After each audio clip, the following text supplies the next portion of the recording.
Good morning मित्रों। पूजा महाविद्यालय की ओर से आयोजित ऑनलाइन कक्षाओं में आप सभी का हार्दिक अभिनंदन करता हूं और उम्मीद करता हूं कि आप अपने स्थान पर स्वस्थ होंगे और आपकी पढ़ाई भी अच्छे से चल रही होगी।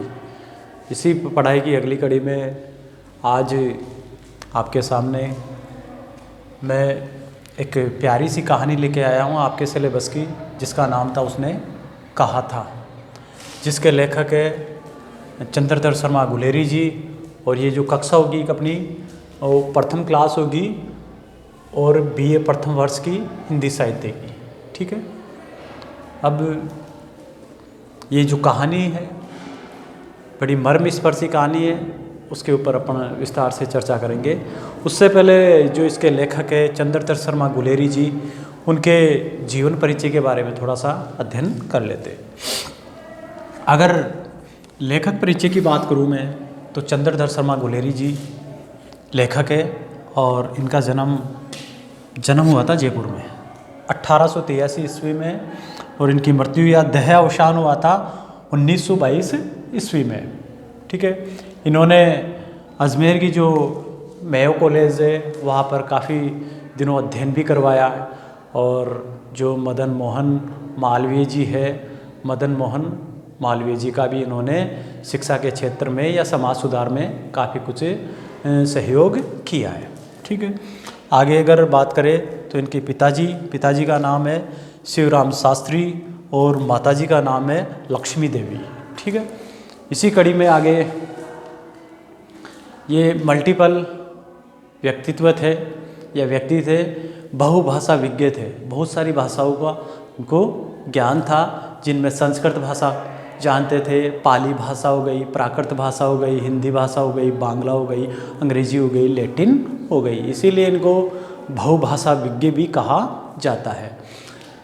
इनकी प्रमुख रूप से 3 कहानियाँ थी, जिसमें सबसे चर्चित कहानी है उसने कहा था, जिसके बारे में आज अध्ययन करेंगे। उसके बाद उन्होंने दूसरी कहानी लिखी बुद्धू का कांटा और तीसरी जो कहानी थी वो सुखमय जीवन। ठीक है मित्रों, अब बात करते हैं इनके द्वारा लिखी गई जो कहानी है उस पर आता हूँ मैं। उसने कहा था, कहानी का जो टाइटल है उसने कहा था। ये कहानी त्रिकोण पर आधारित है। त्रिकोण पर आधारित कैसे है? ये प्रेम, प्रण प्रतिज्ञा, त्याग और देश प्रेम के भावों से ओतप्रोत कहानी है। ये तीनों पर आधारित कहानी है, यानी प्रण प्रतिज्ञा या प्रेम पर। प्रण, उसने लहना सिंह ने जो बचपन में अपनी प्रेमिका से जो प्रण किया था, वादा किया था, मरते उसको पूरा किया। इसलिए प्रण प्रतिज्ञा पर और प्रेम पर आधारित। दूसरी त्याग, इन्होंने अपनी प्रेमिका से जो वादा किया था उसके लिए अपने प्राणों का भी अंत में क्या कर देते हैं, उस वादे को पूरा करने के लिए अपने प्राणों का भी क्या कर देते, त्याग कर देते। इसलिए त्याग भी इस कहानी में परिलक्षित होता है। तीसरी बात है देश प्रेम। देश प्रेम पर भी आधारित इस कहानी में मैसेज मिलता है। देश प्रेम कैसे है कि ये जब प्रथम विश्व युद्ध लड़ा जा रहा था तब भारतीय सैनिकों के द्वारा ब्रिटिश हुकूमत या अंग्रेज़ों की ओर से भारतीय सैनिक युद्ध कर रहे थे। ठीक है, तो लहना सिंह एक ऐसा भारतीय सैनिक था जो ब्रिटिश हुकूमत में अंग्रेज़ों का युद्ध में क्या दे रहे थे, साथ दे रहे थे और देश के लिए लड़ रहे थे और देश के लिए लड़ते हुए क्या हो जाते, शहीद हो जाते। इस प्रकार से तीन संदेश ये कहानी हमें देती है, देश प्रेम की, दूसरी त्याग की और तीसरी बात क्या, प्रण यानी अपनी प्रतिज्ञा पूरा करने की या प्रेम के लिए त्याग करने की। ठीक है, अगर इस कहानी के पात्रों की बात करें तो सबसे पहले इस कहानी में जो प्रमुख पात्र है वो सामने आता है हमारे हजारा सिंह। हजारा सिंह एक पलटन होती है, एक सेना होती है, एक टुकड़ी होती है, उस टुकड़ी का सूबेदार होता है, प्रमुख होता है। हजारा सिंह इस कहानी में, उसने कहा था कहानी में सूबेदार के पद पे होता है। जो पलटन का क्या होता है, सूबेदार होता है या प्रमुख होता है। इसमें ही इस कहानी में दूसरा पात्र होता है लहना सिंह। लहना सिंह, ठीक है। तो ये लहना सिंह उस कहानी में जमादार के पद पर का कार्यरत होते हैं, ठीक है। एक टुकड़ी के मतलब प्रमुख होते हैं, ये 5-10 सैनिकों के ऊपर जमादार होता है, ठीक है। और पलटन के प्रमुख होते हैं सूबेदार। वजीरा सिंह, वजीरा सिंह इस कहानी में तीसरा पात्र होता है, जो क्या होता है, विदूषक। विदूषक का मतलब होता है जो मनोरंजन करने वाला होता है, जो लोगों को हंसाने वाला होता है, हंसी मजाक करके उनके दुखों को दूर करने वाला होता है। इसी प्रकार का एक पात्र वजीरा सिंह है, जो अपने सैनिक जो साथी है उनको हंसा करके उनका दुख दूर करता है और उनका मनोरंजन करता है। बोधा सिंह, बोधा सिंह भी चौथा पात्र है इस कहानी का, जो क्या है, हजारा सिंह का पुत्र है, सूबेदार का पुत्र है, ठीक है। और होरा इस कहानी में 5वां पात्र है, ठीक है। होरा एक महिला है जो हजारा सिंह की क्या है, पत्नी है। इस प्रकार से ये प्रमुख रूप से जो पात्र है इस कहानी के, वो मैंने आपको बता दिया है, ठीक है। अब आता हूँ मैं इस कहानी पर। थोड़ा सा आप गौर लगाकर सुनोगे और समझने का प्रयास करोगे तो किताब उठाने की आपको आवश्यकता नहीं पड़ेगी।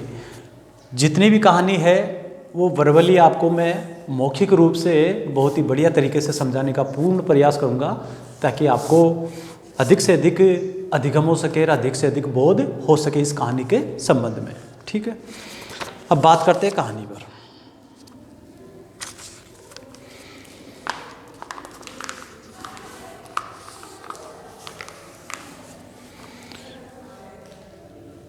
ये कहानी पंजाब का एक शहर है अमृतसर। अमृतसर नामक जो स्थान है उस पर लिखी गई ये कहानी है। इस कहानी में प्रारंभ में ये बताया गया है कि अमृतसर की जो लंबी लंबी जो सड़कें होती है, उन सड़कों के ऊपर जो तांगे वाले होते हैं, इक्के वाले होते हैं, वो बेधड़क अपने तांगों को और इक्कों को हाँकते हुए ले जाते हैं, ठीक है। वो किसी राहगीर की तरफ या किसी व्यक्ति की तरफ ध्यान भी नहीं देते, और उनकी जब उनके सामने कोई आ भी जाता है अनायास ही या गलती से कोई सामने आ जाता है, तो फिर वो अभद्र शैली में उनको संबोधित करते हैं। जैसे अमृतसर की जो तंग गलियों वाला शहर है, जहाँ पर दुकानें होती है, उन दुकानों के सामने जो सड़क होती है, उन सड़कों के ऊपर तांगे वाले, लड्ढे वाले, रेडी वाले, खच्चर वाले, ये सब तंग गलियों में से अपने लड्ढों को, रेडियों को, तांगों को, इक्कों को ऐसे तेज़ गति से भगा करके दौड़ाते हुए लेकर जाते हैं, ठीक है। अब कोई सामने आ जाता है तो फिर उनको अलग अलग शब्दों से, वाक्यों से संबोधित करते हैं। जैसे कहते हैं कि अगर कोई बुढ़िया या कोई महिला उनके सामने आ भी जाती है गलती से, तो उनके पाँव की जो उंगलियां होती है, पाँव की उंगलियों के जो पोर होते हैं, उनको चीत करके वो दौड़ाते हुए अपने तांगों को या लड्डों को ले जाते हैं। और फिर भी अगर चितौनी या चेतावनी देने पर भी कोई महिला या बुढ़िया अलग नहीं हटती रास्ते से, तो वो कहते हैं कि हे जीने जोगिए हट जा, हे कर्मों वाली हट जा, हे पुत्रों वाली हट जा। अर्थात वो ये कहते हैं कि हे जीने जोगिए, अभी तू जीने के योग्य है, तू मेरे तांगे के सामने से हट जा। हे कर्मों वाली हट जा, अर्थात तू भाग्य वाली है, तू मेरे तांगे के सामने से हट जा। ऐसी चितौनी या ऐसी वचनावली बोलते हुए वो तांगे वाले कहते हैं और अपने तांगों को तेज गति से दौड़ाते हुए ले जाते हैं, ठीक है। अब ऐसे ही भीड़ भाड़ वाले क्षेत्र, जहाँ बम्बू कोर्ट के नाम से, अमृतसर में ही बम्बू कोर्ट छावनी है, बम्बू कोर्ट छावनी में ही ऐसे ही भीड़ भाड़ वाले क्षेत्र में एक 12 साल का लड़का और एक 8 साल की लड़की सामान लेने के लिए दुकान पर आते हैं। 12 साल का जो लड़का होता है, 12 साल का जो लड़का होता है वो अपने मामा जी के लिए केस धोने के लिए या बाल धोने के लिए क्या लेने, दही लेने के लिए आता है उसी दुकान पर, ठीक है। और उसी दुकान पर एक 8 साल की जो बालिका होती है या लड़की होती है वो भी सौदा लेने या सामान लेने के लिए आती है। वो बढ़िया लेने के लिए आती है। क्या लेने के लिए आती है? बढ़िया लेने के लिए आती है। लेकिन जो दुकानदार होता है वो दुकानदार एक विदेशी ग्राहक से उलझा हुआ था, इसीलिए वो लड़का 12 साल का और वो लड़की 8 साल की वहाँ पर सामान लेने का इंतज़ार कर रहे होते। अब दुकानदार उलझा हुआ था किससे? विदेशी से। विदेशी उसने क्या, एक सेर पापड़ लिए थे।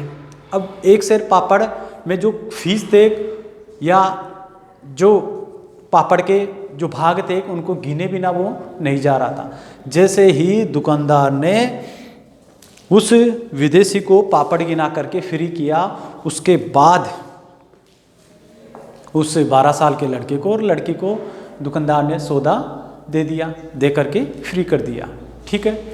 अब होता क्या है,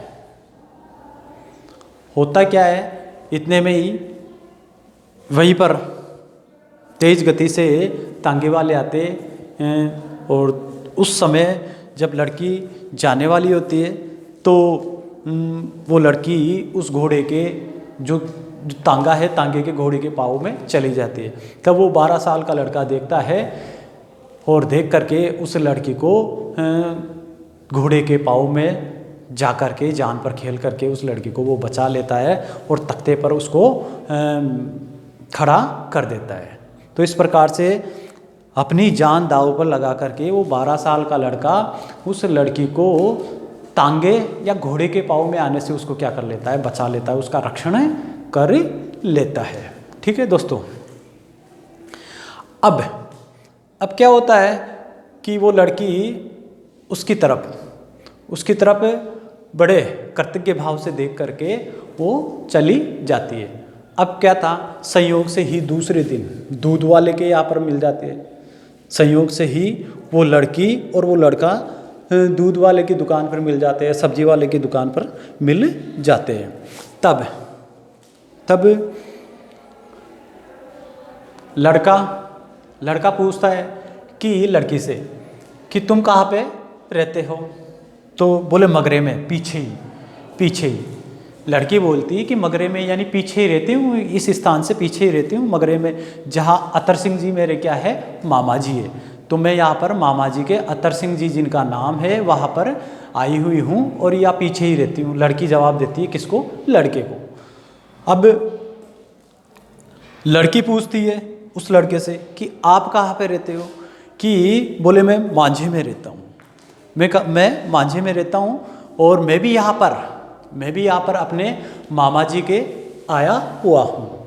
इस प्रकार से दोनों लड़के और लड़की में वार्तालाप होती है। तो दोनों लड़का और लड़की ये बताते हैं कि अपने अपने मामाओं के यहाँ पर वो आए हुए थे पंजाब में, ठीक है ना, अमृतसर में। अब अंत में जब लड़की से लड़का बात करने के बाद लड़की जाने लगती है तो मजाकिया मूड में वो लड़का लड़की से पूछता है कि तेरी कुड़मई हो गई क्या? यहाँ पर कुड़मई का मतलब होता है सगाई हो गई क्या? तो उसने हंस करके धत्त